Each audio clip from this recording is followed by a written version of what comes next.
to save my life.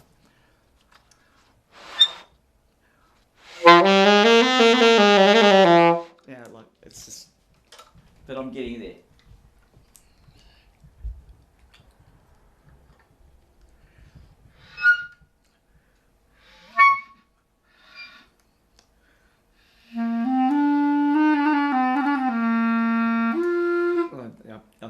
I'm getting. Yeah, got that. And I've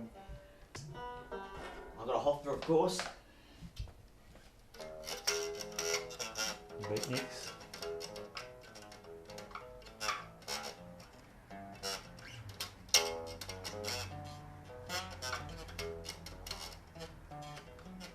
You know, got the Hoffer for doing the Beatle gigs that I do sometimes, and I got my Mustang, which is a present. I got my 12 string, which I do some Beatle gigs sometimes. Everything else, and of course I got Hank, which is away. It's away. And yeah, so I got lots of different things going on. Yeah, lots of instruments. All right, what do you want to talk?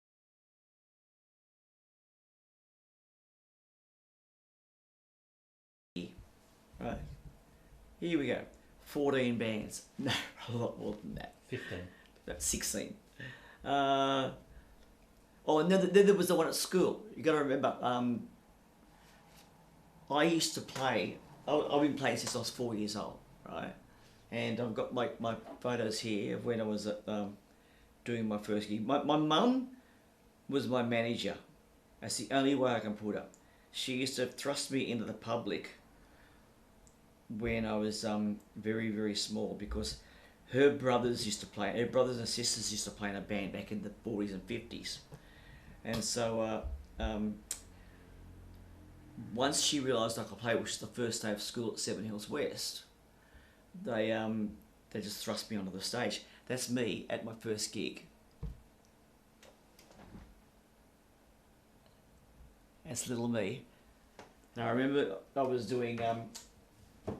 doing Seeker songs and songs from what I heard on TV, like Chitty Chitty Bang Bang and stuff like that. And I was singing and playing, but my brother was 3 and he was already playing the drums, so he was playing with me. And we do the Blacktown circuit every week from the time I was in kindergarten to the time I was old and ugly when I was 12 years old. And then we do Blacktown Hospital on the Sunday, and then maybe during the week after school we do the old people centre in Stephen Street, which is, you know, you'd know because you were thinking of going there one day. You all were, and that was so. It's not that I became bored with music. It's just that I'd done a lot of gigs by the time I was 12 years old, and it was like, well, it's just what I do. Is there anything else? So that's why I got involved playing football and doing the other stuff, because I found music, I can't say boring, because every week something new would come out. And then when I got to high school, all this great stuff was happening, like Alice Cooper, The Sweet, and stuff like that. And then, yes, which changed my life completely. Rick Wakeman changed my life completely, because all of a sudden, oh, I can be cool and play a keyboard. So all I ever wanted was a Mini Moog, which I got only 5 years ago. It's worth a fortune. And yeah, so that's how I started doing that. And during this first few years in high school, I was playing guitar or keyboards every Saturday night with Rob Fry's uncle, the uncles, or whoever school teachers. I was playing in their bands on the weekend. Just so I had a million songs in my head by the time I turned 18, 17. And when I got my car, I joined Oracle. And Oracle, with 4 of the most talented people I've ever played with or ever seen at the time. Gary Shaw sung like an angel. Steve Stickney went up being the lead singer of Mad Gorilla. He was just a great front man. Zach, the guitarist, he basically taught me how to play proper lead guitar. I was playing lead guitar, but watching him he was my big brother, and Joe the drummer was the godfather of my daughter, who was born in 78, 79. And he just died a couple of years ago, as did Sticko. And yeah, so then I got to Oracle. Any questions? So I'm here with Frank Seckold at his home, his studio. Frank and I actually went to school together when we were in the same music class. Never knew he played guitar. Never knew he played guitar. And yeah, Harry Oswald, he was a teacher. He was a German music teacher. He was just brilliant. He was one of those savant type teachers. And Frank used to sit at the front with the keyboard, and I used to sit in the second row with the triangle. That's how our lives have gone. Yeah, they were pre-warned that I was coming to Blacktown High, because when I arrived there, Harry goes, "Which one of you is Frank Seckold?" And I put my hand up, and he went, "Oh, we're going to have fun. Yeah, you come sit down the front." And he, I remember buying the score for Journey to the Center of the Earth. It's around here somewhere. I kept it. And he sat there, and it's like the hardest piece of music I grew up watching the Marx Brothers and Victor Borge and trying to do what they do, which to a point I can. But Rick Wakeman just changed my life. The way I played, because if I could play Wakeman stuff, playing in bands became easy, because the Wakeman stuff was so hard and the Yes stuff was so hard. And then I found Keith Emerson. My mini Mooger's called Keith after Keith Emerson, because I bought it just as he died. Oh, that's right. And the piano accordion. I played piano accordion around the hospitals as well. So I was building up a steady flow of instruments. And in public school,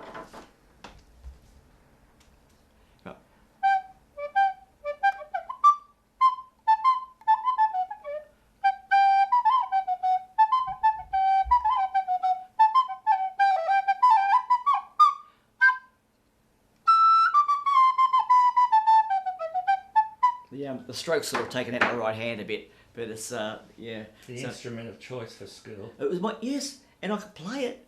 And he, Miss Gunn, no, who was it? Mr. Davis put me in charge of the recorded band when I was like in 11, about 10 or 11, and so I was in charge of the recorder bands, the recorder as well. So just throw me an instrument and I'll see if I can get a tune out of it. That's the best thing. And that's what I did during COVID. I thought, all the instruments I can't play or can't get a tune out of, I'm going to buy and just learn how to play. If I sit here for half an hour with the clarinet, I can play Strangers on the Shore. I'm learning the Baker Street on the saxophone, the ukulele, the cello, the violin, anything, just see how I go, I mean, I'm not going to be great at any of them, but I'm going to enjoy trying to get a tune out of it. Because I've got my love for music back, because I've got to try hard. The only time I've had to try hard in the last few years is playing in a band called Atlantic Crossing, which all my songs that I grew up with, like Burn and the Doobie Brothers stuff, and I learnt them all. I thought, I get the rehearsal and everyone's tuned down half a step, and they say, "Can you tune out the keyboard?" I said, "Why?" I said, perfect pitch. He goes, "And no, if I tune it down and I'm playing, I could throw up, because it'll make my head spin." I was had to learn everything half a key down. Here I'm playing the solo of a Burn in F sharp or something. It's like, but it was fun. It was a great fun thing. And then we're doing everything in the proper key again, and it's I'm having a great time. I mean, that's a challenging. The Nerds was the most challenging keyboard band I've ever been in, but these guys, it's called the Road Warriors. They're going to make me work very, very hard, and I'm looking forward to it. And they're very challenging, aren't they? Oh, well, they're great guys, and it's like, and the way they look at me when I'm playing a solo, and I'm just going off my nut, playing the organ solo or playing a synth solo, and they're looking at me with a smile. I'm going, I feel so vindicated. They're enjoying what I'm doing, I'm enjoying what they're doing, which is really cool. But I played with so many talented people. Like, I mean, in fact, every band I've ever been in, everyone was incredibly talented. I'm very, very lucky. I mean, even in the early days with Rob Fry and Alan Heisler playing saxophone, and Mike. Because Lloyd was really talented too. Hmm? Lloyd who? Heisler. Oh, the older his brother. younger brother. Yeah, Younger. I'd never met him. Lloyd is Einstein. He really is. I'd never met him. I mean, it's He funny was how. in my form.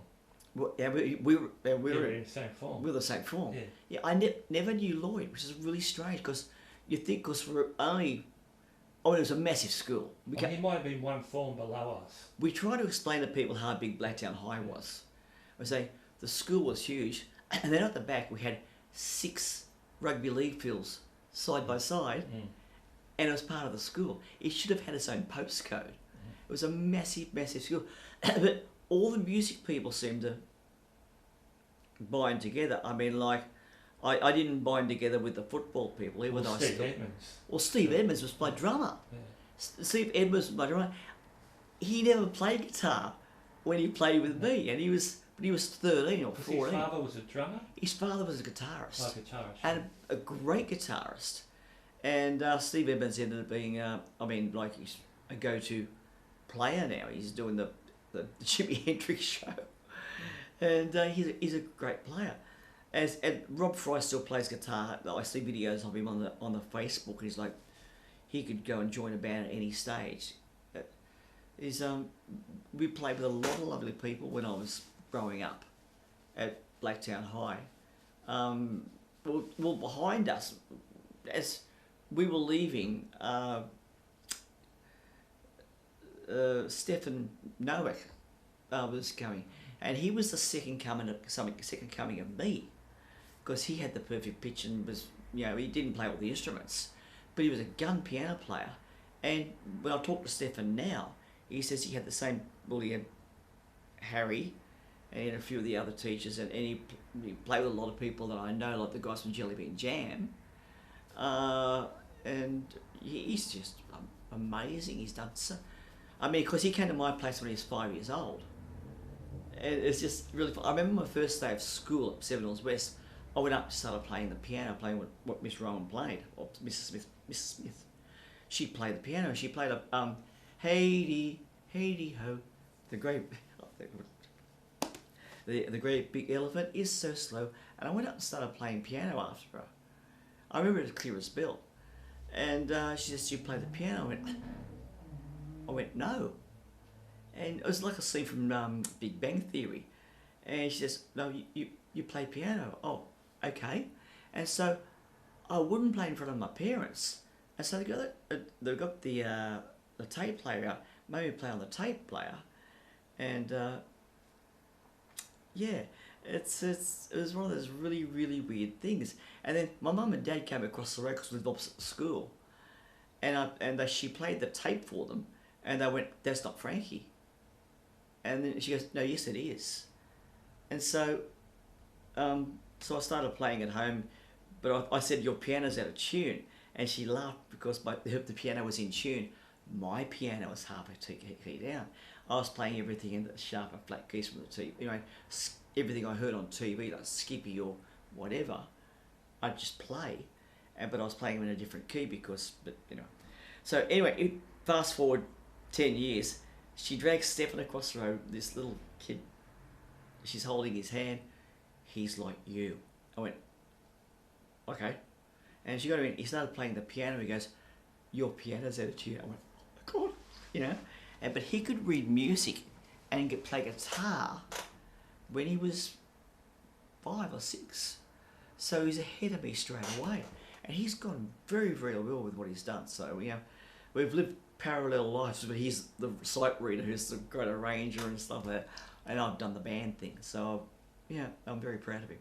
So So those early bands that I wrote down, did you have anything to do with Checks in the Mail? Or did you ever do any gigs with them? Checks in the Mail? Yeah. No. It was like Lattice, all those other bands from back then. And the the Fairfield band. With Steve Atkins was the drummer. Steve Atkins was the drummer. They were, but we were all around. But I sort of leapfrogged people my age. When I joined Oracle, they were all on an average 10 years older than me. So that's why some of them are dead now. And you played keyboard in all these bands? I played keyboard and guitar. In Jump, I played keyboard and guitar. Freeway, I played keyboards. Mad Gorilla, I played keyboard, guitar, and harmonica. Beatniks, I played everything. Whatever was missing behind stage, I was behind a curtain. And it was a challenging thing because I come from Mad Gorilla wearing a hair and pigtails and playing in a school dress. And like being the sidekick, the sticko. And it was just great fun. But as soon as I joined the Beatniks, it's like, sit down behind the curtain. I've got to be not there. And if anything, it taught me discipline. I mean, all those early bands you played, but you didn't play what was on the record. You just played what you thought was on the record. In the Beatniks, I learned to play what was on the record, and it was a great experience. It really was. It taught me a lot of discipline.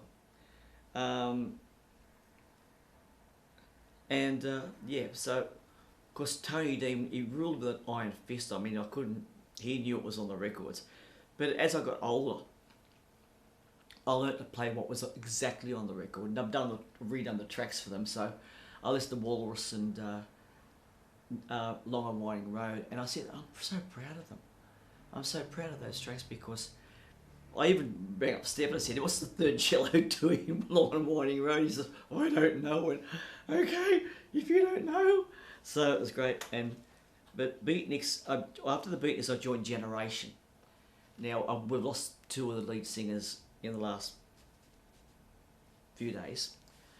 And that Generation was great because it was a 60s band. I've got actually, none of my Rickenbackers are here. They're all being repaired or away.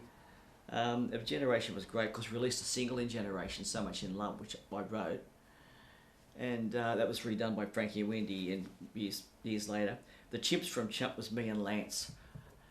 We were doing Journey to the Centre of the Earth at sound checks as a gag, like 5 days after I never see the prayed for some in an ocean free. And we were doing it as a sound check with the drum machine. And there's a video of us somewhere doing it. It was great. But Lance was probably the greatest male singer I'll work with because he can impersonate anybody.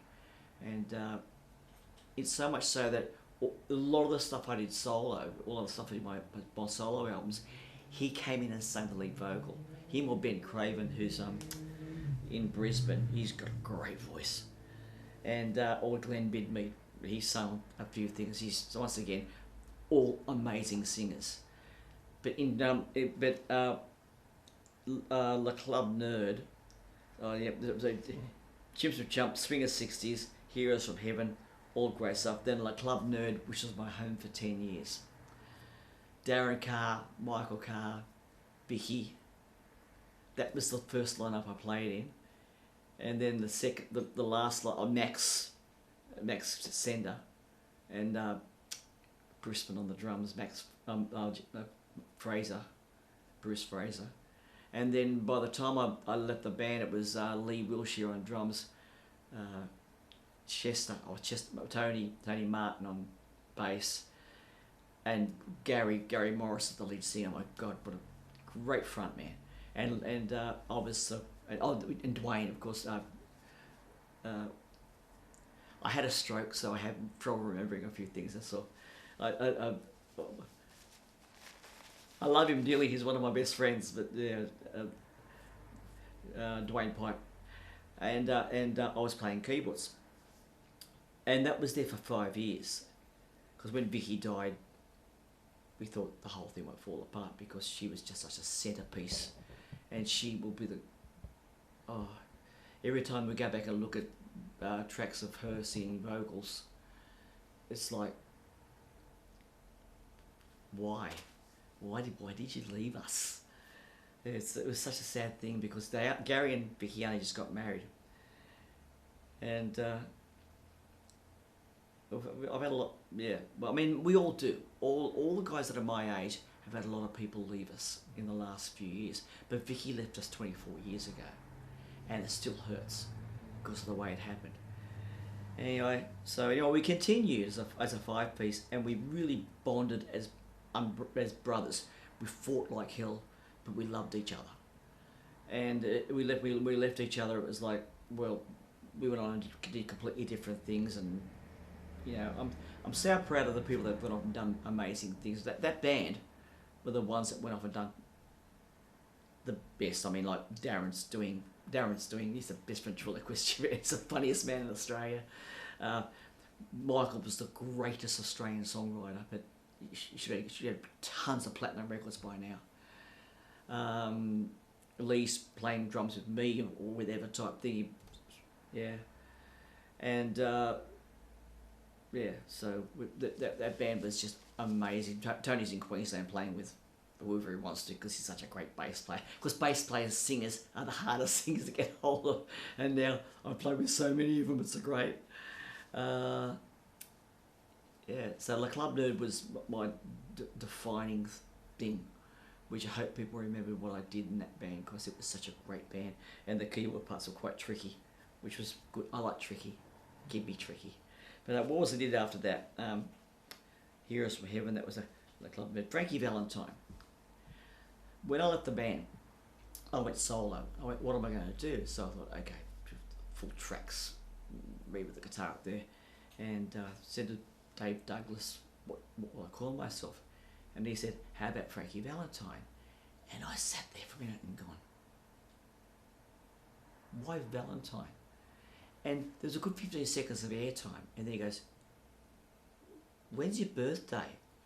I'm like, oh, right, okay. So I doing the pubs in a pink lame jacket, doing basically what ended up being my cabaret show.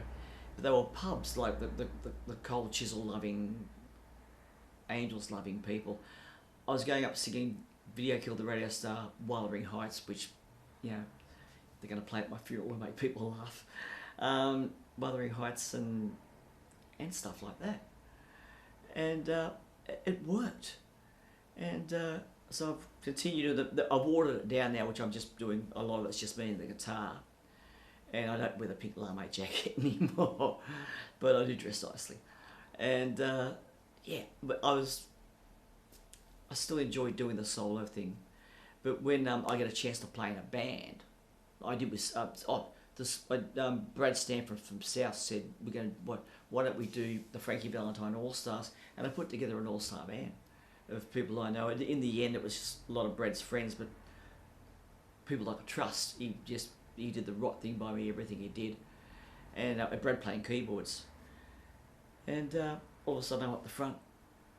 And it went really, really well until it disintegrated. But now I'm playing in Dennis Val's project. It's called the Road Warriors. It was Atlantic Crossing with Spencer Jones, but now in the Road Warriors with Mick O'Shea, Mick Carter, Dennis and myself, and we're playing the songs we really want to play. I mean, I'm not the biggest Cold Chisel fan, but I played Bow River and a few things, and I thought, gee, he's a flowing. I like the way he plays the piano. He flows when he plays the piano. He's great, yeah. And and now I'm just doing this, like, I'm learning now there's more out there than what I try to do, keep everything in the Yes vein. Because I did get to play with Rick Wakeman when he came out here at a sound check. I did play the piano while he was mucking around the synthesizer. And and then I also played with the Monkees when I was in Generation. You're looking at the Monkees poster on the wall. And Rick Wakeman, and the Shadows. But I'm very lucky. Oh, and I got to play piano in play school.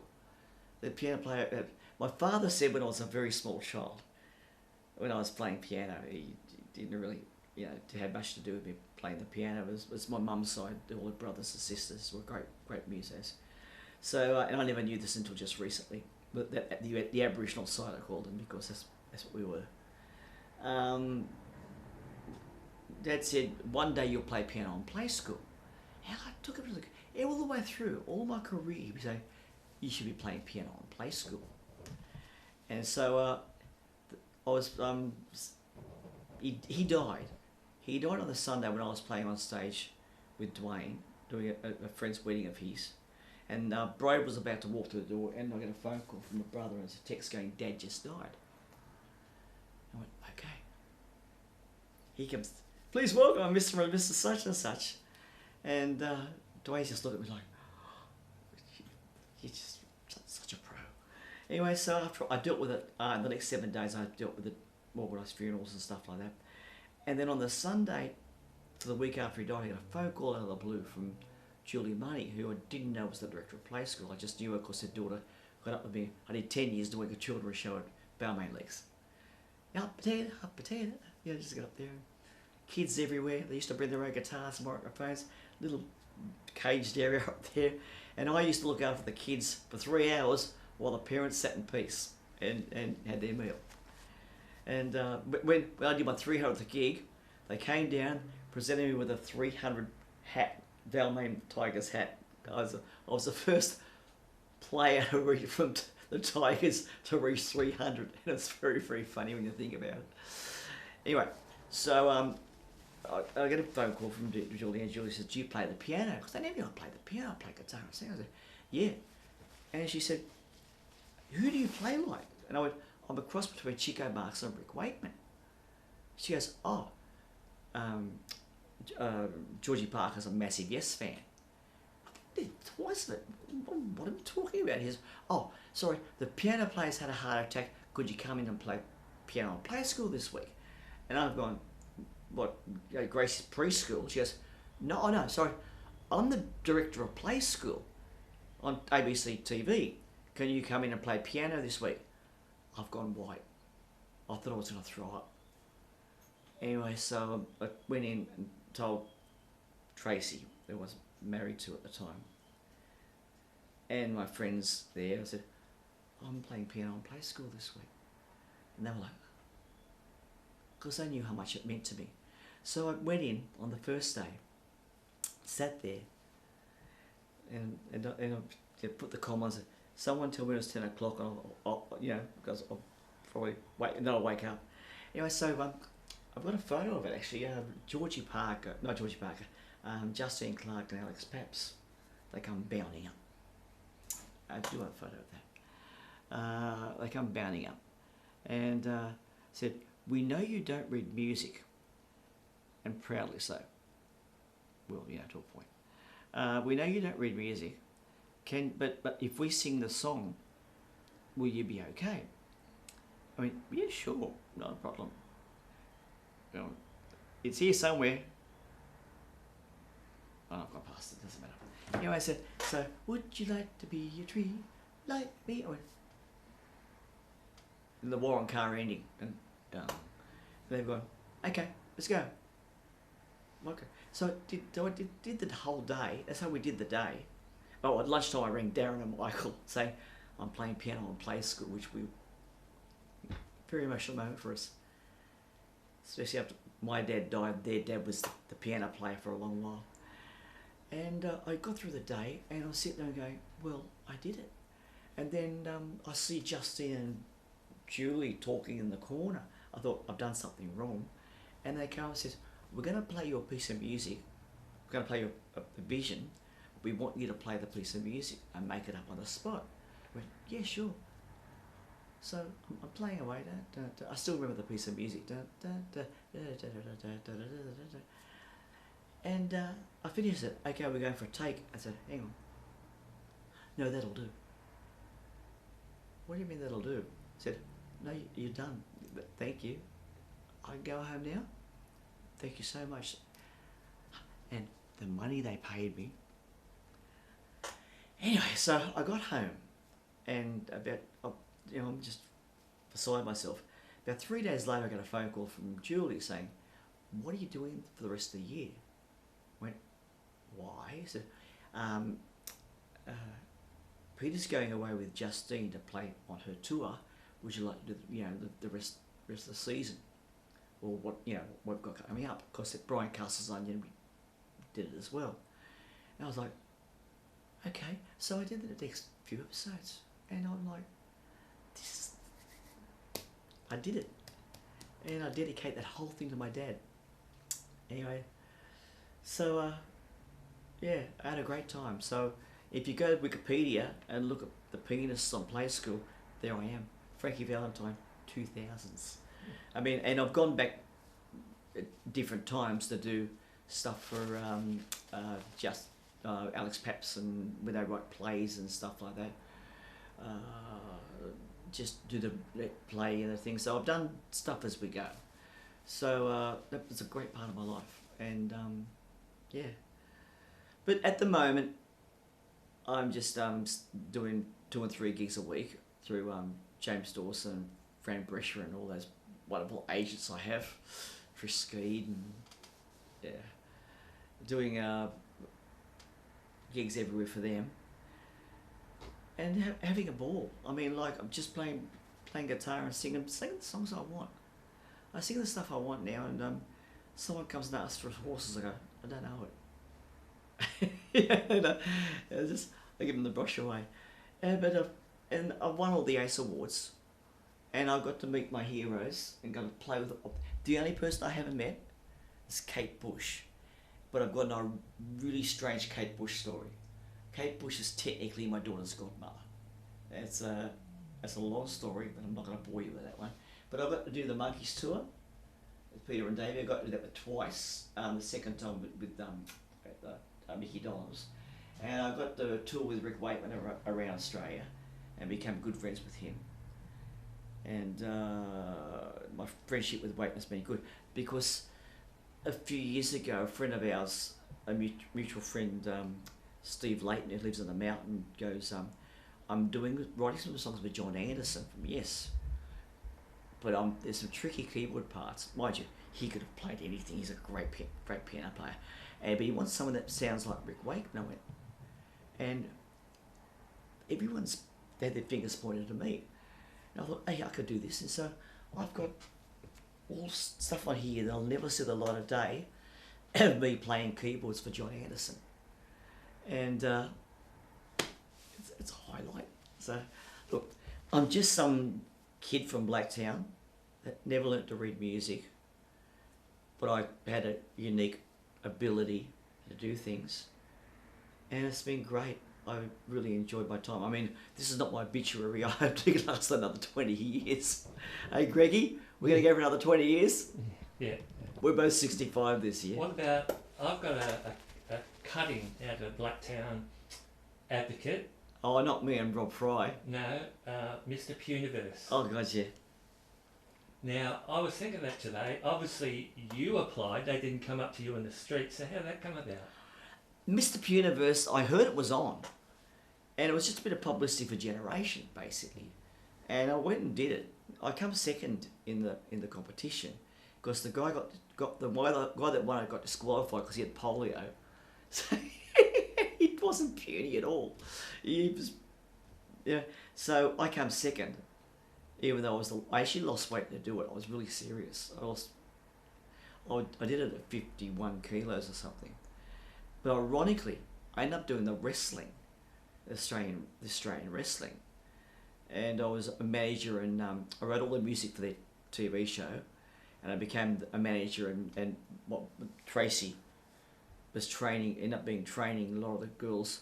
Actually, she trained the woman who trained most of the girls, the Australian girls in the WWE at the moment, and I still love the wrestling. I really do. It's such great fun. I'm still hurt, because I played a bit of football as well. So my joints are hurting, and I move a lot slower than I did, but I loved the wrestling. And Frank, didn't you also play at one of the football grand finals or something like that? I did the which was it? The one that Newcastle won in the last moments. I did the music for that. and that was when the Optus thing, the TV fell apart. I was already at home watching it by then because I did there's a big medley of songs, and I did a lot of I've done 7,500 backing tracks. I've slowed down in the last few years because I can't be bothered. It's gonna be worth my time, and you're gonna pay me a lot of money. Like Nicky Bennett, I'll do, and a lot of other people I'll do tracks for. Darren Williams, and I've produced some albums for people in the last few years. Where my own stuff, of course. Frankie and Wendy. Well, the Frankie and Wendy album, that's around somewhere. Which, So that's in the charts at the moment, isn't it? Oh, yeah, well, the Frankie and Wendy song, the new song, "Kiss Me and Pretend There's No Tomorrow," is number 9 in the charts. Especially on that album is also what I call the cat song. And we were about to go to Tamworth, and we had a cat that I never saw. When he said, "Can I have a cat?" I went, "No. Why? I hate cats. I don't want a cat." And so she ended up getting this rescue cat. And I fell over at about 1 o'clock in the morning, and I'd never seen it. It used to hide behind the lounge. So anyway, I wrote this stupid, "Cat at work, come near me, and you're sinking out the place. Never do the washing gun. Your clothes are a disgrace." And so I wrote this song, and then we end up doing it. We do all the production here. And I give it the brilliant mind, which is Glenn Bidmead, who turned it into this full-on country song. It went straight to number 1 on the AMREP chart. No net, just straight number 1, because our publisher, Peter Barsman Song Tracks, is a bloody genius. We've charted nearly every song. And so we couldn't get Tamworth, we couldn't get a proper show. Even though it's a great show. She sings, I play, and it's funny, and we should have been on the main stage there. And we ended up doing busking, and it went well. I mean, she's a golden goddess, and everyone loved it. So yeah, made a lot of friends, and we're back this year to do the same thing. And but Kiss Me's released, and that's at number 9 on the AMRAP charts. With any luck, it'll be higher next week.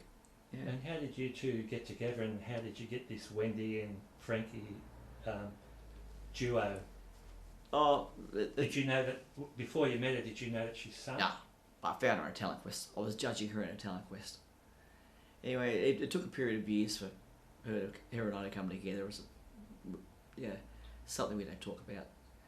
But we came together, and what I didn't realise when we came together was she could finish my lyrics. If I wrote songs, I just had a song in my head and just sing it to her and do the music. I used to do the music in her and just give her the lyrics, and we just had half a song written, and she'd finish the song. There's some lines in I want to be a cowgirl, a singing cowgirl. I thought, and she wrote 2 or 3 verses. I thought, hang on, you write songs? And she goes, well, it's something I've never done, but it seems that I do. And so we brought out different talents in each other. I mean, these two never-ending battle and pop songs, they're my stuff. But our songs, Dream on Me and Angel on My Shoulder and stuff like that, we've done 2 albums between us. I've done 5 now, solo albums. About to work on the 6th, which is going to be a musical based on The Undertaker from Mad Gorilla, by the looks of it. I've got permission from everybody now. Excuse me. Yeah, so it's I'm rocking along nicely. I'm getting there. Because I met you at the Bridge Hotel again. I actually met you at that benefit back in that... Uberfest. No, back at the... when he died, the drummer died. Oh, Johnny Norman. Yeah, at Astral. That's when I met all of you, There's Norman. a talent. John Norman was our front man, and he was the drummer. And he could sing and play. He was amazing. I mean, but what a great band. There's another band, Strange Heat. I was only in there for 4 or 5 months. But Paul Swain, who, I've been playing bass with since we were 12, he introduced me to Creedence. thank you so much. And he still plays. He's a great player. But Archie and Johnny Norman, they end up being in the Creedence show. Archie was this Fijian big, played guitar with his fingers, never used to pick. And I used to sit there and go, oh my God, I went from Mark Flack to him. I was like, they play completely different styles. But I learned so much out of watching both of them. I mean, I'll never play like either of them. I can play lead. I play lead okay, but I'll never play like Mark Flack, and I'll never play like Archie Ansel. And when he sing, it was like, oh, God, you know. All of a sudden, I'm surrounded by all these great singers, and then I joined the Beatniks, and that was a different level altogether because we used to travel in the one that I used to drive the van. I must have done 100,000 k's that van. But we did the Nullarbor twice. They were a popular band for. Well, when we joined, we were the first tribute. We were the first tribute band in the world when I joined them. And they had Beatlemania in England, but they started 6 months after Tony D started the Beatniks. So technically, we were the first tribute band in the entire world. I think they're still going, aren't they? They're still going. Yeah. Still playing to my sequences. I'm still behind the curtain after all these years. But there's so many bands that split from the Beatniks, thinking they could do better. I'm probably being controversial here. Like the Beats, Abbey Road, the Beatles, that was Steve Shipley's band. Steve Shipley, he was a brilliant mind. Gone way too early. But there were so many that split the band. But the Beatniks are the Beatniks. It's like saying, well, we've got all these bands going, we do Beatles, and they do a great job. I mean, doing the Beatles is hard. It's not rocket science, but the bass parts, to sing Day Tripper and play it at the same time, you've got to be really, really on your game. There's every part in all the drum parts. I was a musical director, so I know all the parts, but I can't play a lot of those parts. I filled in for Ringo a couple of times and thought, wow, this is hard. But the only problem is I'm left-footed, right-handed, so it's like. But they're great. The Beatles was hard. In fact, the Club Nerd was hard because it was a different level of hardness. I mean, because you're doing different artists, but to do the Beatles stuff, you just. And they're all 2 to 3 minute songs too, aren't yeah. they? So it's a lot in that 2 to 3 minutes. Well, the perfect one is Please Please Me, no, All My Loving, where close your eyes and I'll kiss you, tomorrow I'll miss you. And you can work out the exact 2 bars of where you are in the song just for Ringo, because every beat was different. It's like was it the kick drum in Mamma Mia. Of course, I got sick and had to leave the Club Nerd for a couple of months, and I sequenced the whole ABBA show when they did the ABBA show, and the kick drum was like, oh my goodness, you know, like, and the bass player that was just on point. It's amazing how many of these people you don't realise how good they are. I'll go on record saying the greatest male vocalist I've ever heard is John Farnham. No one can touch him. I mean, if anyone can listen to Black Dog, which he did during a sound check, his warm-up song was Black Dog, and he was on point while doing it. The band was perfect while doing what an amazing walk. Because if you play Black Dog, you can play anything. And they sounded like Zeppelin, except he didn't sound like Plant. He just sounded like Farnham, and he's such a great singer. I mean, I wish him well. I never met him, but God, I wish him well. You know. What other Australian artists did you work with, or? Well, Radiators, I'm good friends with them. I mean, Fessus, and they're lifelong friends. Because I was in an early band with the Tags, and the Taglinis. Chris Tag. Yeah. I was in an early band with him many years ago, and I didn't know he was in the Radiators till Generation. We were on tour, and we had to support the Radiators, and there they were, and it was fantastic. It was like, but Fess Vess is a lifelong friend. He fixes so much of my stuff because he's a genius. Other Australian artists. I've done a Long and Winding Weekend, and that was an eye-opener because I haven't played with those people before, but become good friends with them. Liza Rollback is just stunning. What a great voice. Liza Rollback is incredible because Greg can play anything. Her brother. Yeah, Liza's just amazing. I play with so many people, it's hard to sort of, because I had a stroke on stage about 2 years ago where I was singing Unchained Melody doing my cabaret show at South Juniors, and the whole right side gave way. I hit the deck and I'm looking at the ceiling, and in the typical Australian rock and roll spirit, just keep going.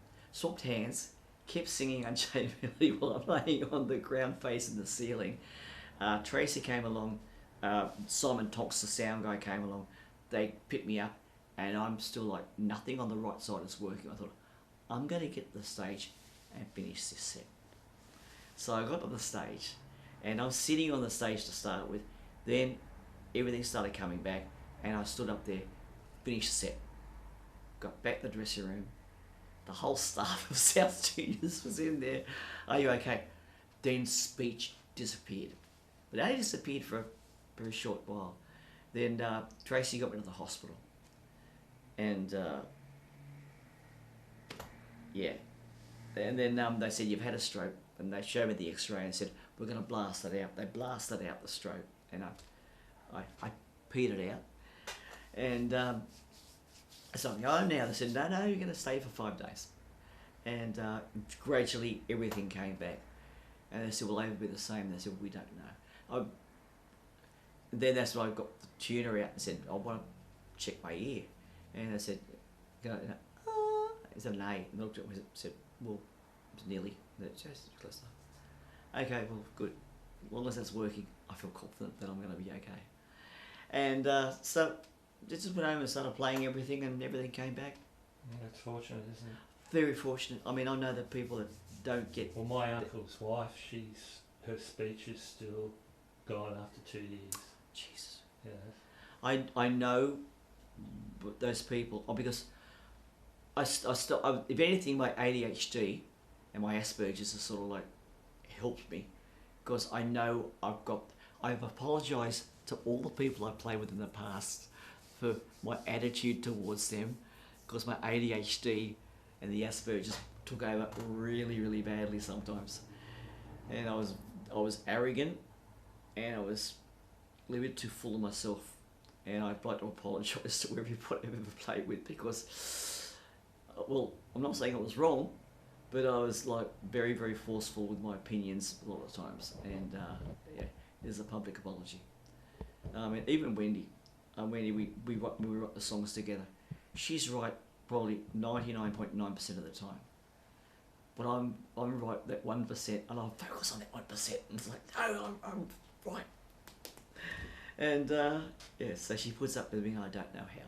So you've had quite a career since we were at school, haven't you? Well, I've done okay. I mean, if you name all my heroes when I was younger, the only people I would have liked to have played with are the Sherbet people. Because I know all the parts. I played bass. I met Tony Mitchell, and I gave him my album, which the first track was basically, the bass part was based on life, even though it wasn't really, because the track's about death. But the bass part was based on life, and it wasn't really, but when someone heard it and said, oh, that sounds like Sherbet, and I gave him the album. I never heard anything back from him, but it's I know Garth's studio is down the road. I'm going to use him for a couple of piano things I need to do for the new album. It's yeah, but I've been lucky. I've been lucky because I've abused it. I mean, I never did the drugs, and I never did the alcohol stuff. I never did anything like that. But if anything, I've abused my ability to do what I do. And there's people who've put up with me and still play with me. I appreciate them so much, because maybe they see something in me that I don't see, and it's good. But And yeah, So what do you think the future's going to hold for you, Frank?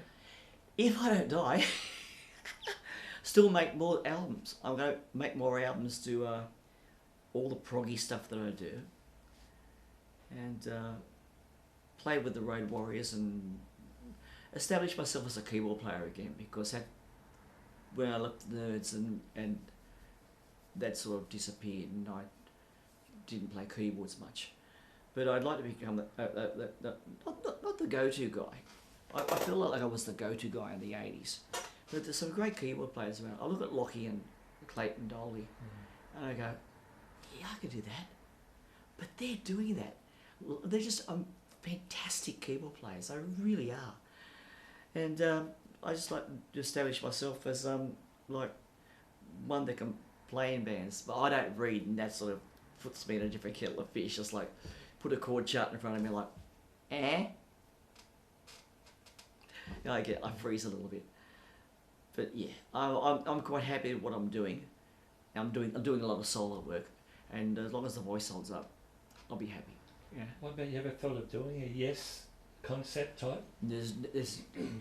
For the work that needs to be done, for the guitarist, It's not your average That's 4 right. beat. and the bass player, and finding the singer, it's too much work for how many gigs we do.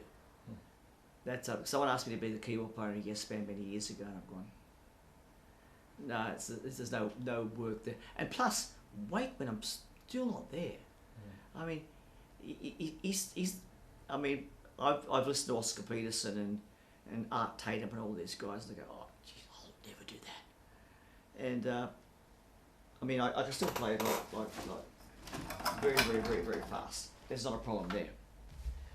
But as far as like what they do, the jazz thing, and Wakeman's not a jazz head. It just doesn't do that. But the stuff that he does, it's like, where I can do most of his solos, I can play most of the stuff that he's done.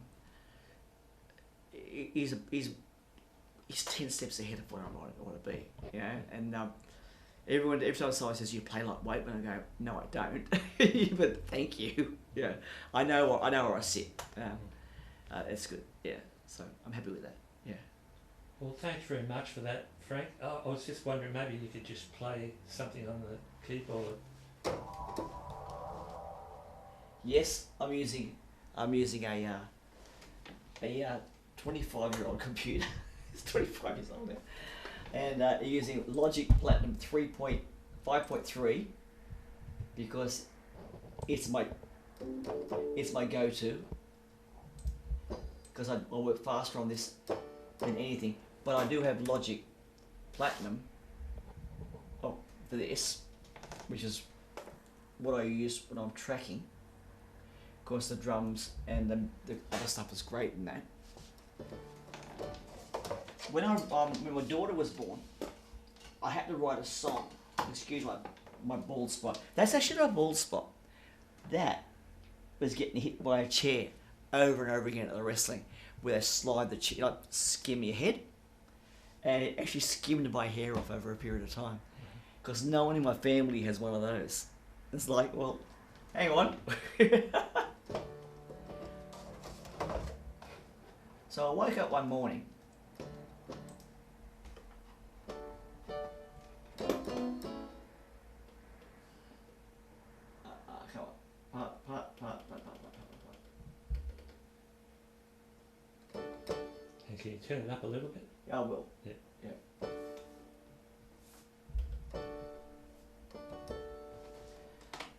Go to one.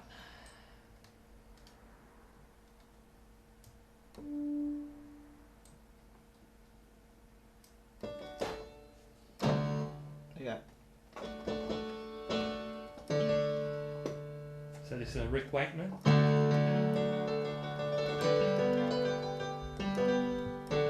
That was me. Oh. Don't like that sound.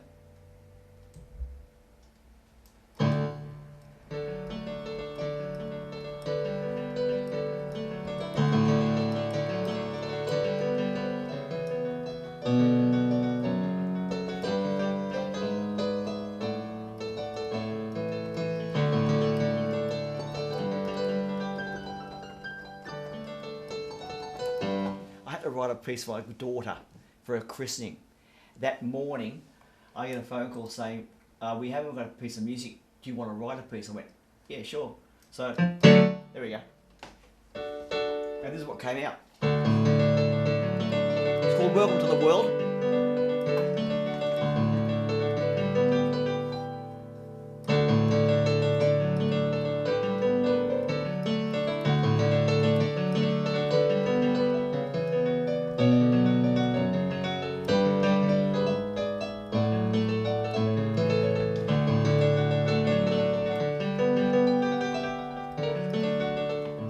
So the talk while I play, so like it doesn't worry me.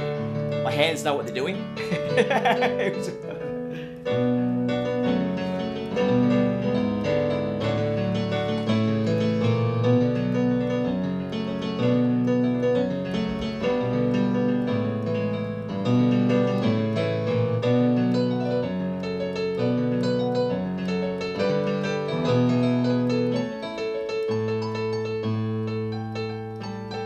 My hand stops working. But like, it's still all working. There was a bit in that reminded me of the church. The church, the band. Yeah. All like Russell, my dear friend, who Russell, my dear friend, was in front of the house for many years. So it's like I'll take that as a compliment. So there you go. But that was called Welcome to My World. It's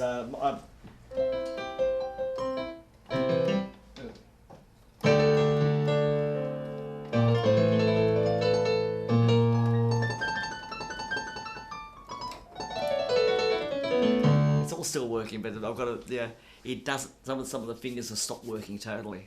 So I've broken a lot of, because my daughter Kate, she's got cerebral palsy, and I have to pick her up and carry her most places, and she's heavier than me now, which is a bit of a drama, and she sat on that one, broke it, snapped it in half, and all the other ones have got arthritis.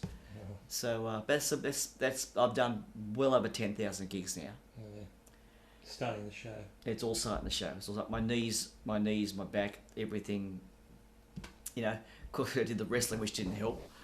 Yeah, but I'm starting to hurt now after all these years. But everything's look, I'm still here. Everything's okay.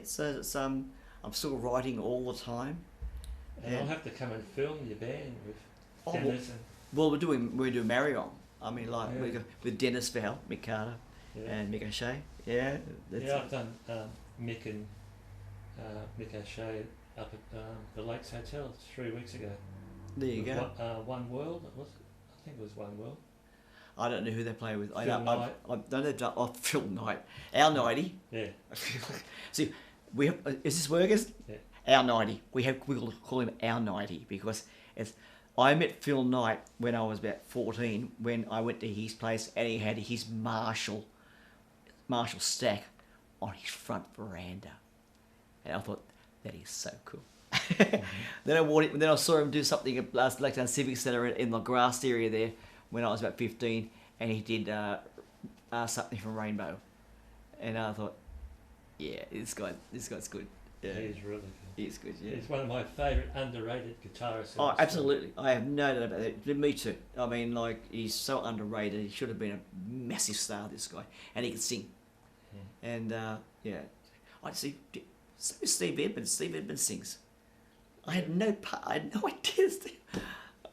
Yeah, I did a cruise of his at Christmas, and he sings the whole lot. Yeah. Well, he was my drummer. Yeah. He was this little guy that sat behind the drums, playing the drums. Because David. When David got to 17 or 15 or something, he didn't want to play drums anymore. So he stepped up the front, and the band was me on guitar. Kill me now. I mean, it was dreadful. Me on guitar, Rob Fry on the bass, Steve Evans on the drums, and David as the lead singer. David ended up going into joining Isadora Brodsky, who to me were probably the best band I've ever seen that never actually cracked, maybe not the big time, but the next level, because they were a prog band. I mean, John Marr now works in London. He works at Abbey Road and places in musical theatre, does great stuff. Bangers Dave Bennett he's playing with bands as well. But some of the members either died or drifted off type thing, and David was the lead singer, and they were amazing. They were doing like Toto's and Genesis and Kansas. They were doing everything, and all this prog stuff, and none of them were 20. They were all just kids, and then they asked me to join, and I couldn't. I was in Mad Gorilla. I thought, oh no, Mad Gorilla's an easy gig. It wasn't easy, but it was like, no, they allowed me to dress up and be silly, and they ended up getting Steve Wood, who ended up being a great player anyway. Steve Wood is, I think he ended up being a school teacher or something, but he's so they're all great. I have nothing bad to say about anyone I've ever played with. No one, not one single person, and so my life is a miracle as far as I'm concerned. A great life. Thanks, mate. All right, thanks again, Frank. So, we knew each other Since we're 12. 48 years ago. Oh, my God. Hasn't the time gone quick? No. It's 52 years. You started in 73. 72, I was in high school. Were you? Yeah. Or I started in 73. Yeah. So 53 years.